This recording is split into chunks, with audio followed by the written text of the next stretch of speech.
Hello students, welcome to my channel. Solve करते हैं concept of physics के wave motion chapter से subjective exercise का question number 2। The equation of a wave traveling on a string stretched along the x-axis is given by y equal to a e to the power minus of x by a plus t by t का whole square. Write the dimensions of capital A, small a and t. Second, find the wave speed. Third, in which direction is the wave traveling? Fourth, where is the maximum of the pulse located at t equal to capital T and t equal to capital 2t? ये हम लोग को wave equation given है। First part में हम लोग को dimensions बताना है, कैपिटल ए, स्मॉल ए और टी का। एक्सपोनेंशियल फंक्शंस आर डायमेंशनलेस, तो ये ई डायमेंशनलेस है, इसका पावर भी डायमेंशनलेस है। तो एलएचएस और आरएचएस का डायमेंशन इक्वेट करते हैं। Dimension of y equal to dimension of a। तो y डिस्प्लेसमेंट है, तो y का डायमेंशन l हो गया, तो a का डायमेंशन भी l। इसके बाद e का जो पावर है ये डायमेंशनलेस है, तो ये x बाई a भी डायमेंशनलेस है और t बाई t भी डायमेंशनलेस है। x अपॉन a का डायमेंशन 1, x भी लेंथ है 1, मतलब ये डायमेंशनलेस हुआ।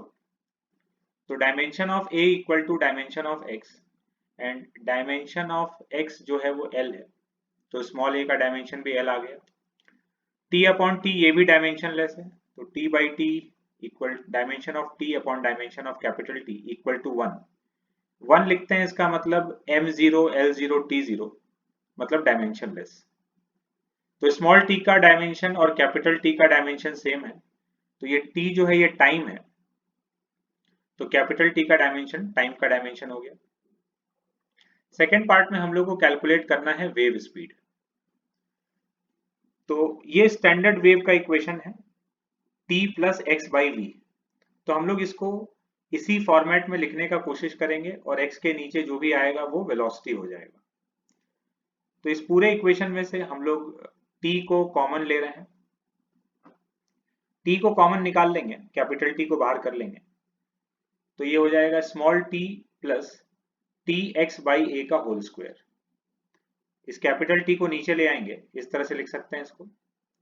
तो पावर में जो दिख रहा है वो t plus x upon a by t whole square, तो ये t plus x by something के फॉर्म में आ गया। तो ये x अपॉन समथिंग जो भी लिखा हुआ है यही अपना वेव का वेलोसिटी है, तो wave velocity is a by T. Third part में हम लोग को बताना है कि वेव पॉजिटिव x में ट्रेवल कर रहा है या नेगेटिव x में। अगर वेव का फंक्शन इस तरह का दिखता है हम लोग को t plus x by v के फॉर्मेट में, तो वेव नेगेटिव x की तरफ ट्रेवल कर रहा है। और अगर t minus x by v के फॉर्मेट में दिखता है तो पॉजिटिव x की तरफ ट्रेवल कर रहा है।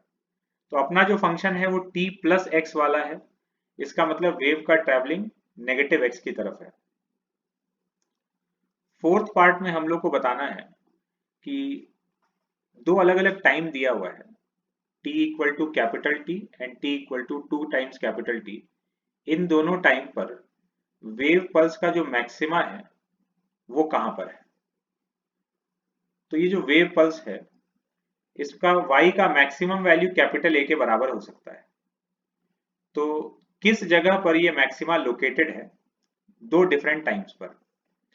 तो y का मैक्सिमम वैल्यू कैपिटल A, इसको रख देते हैं, कैपिटल A के बराबर रख दिए y को। तो यहां से आया e to the power minus x by a plus t by t का होल स्क्वायर इक्वल टू 1।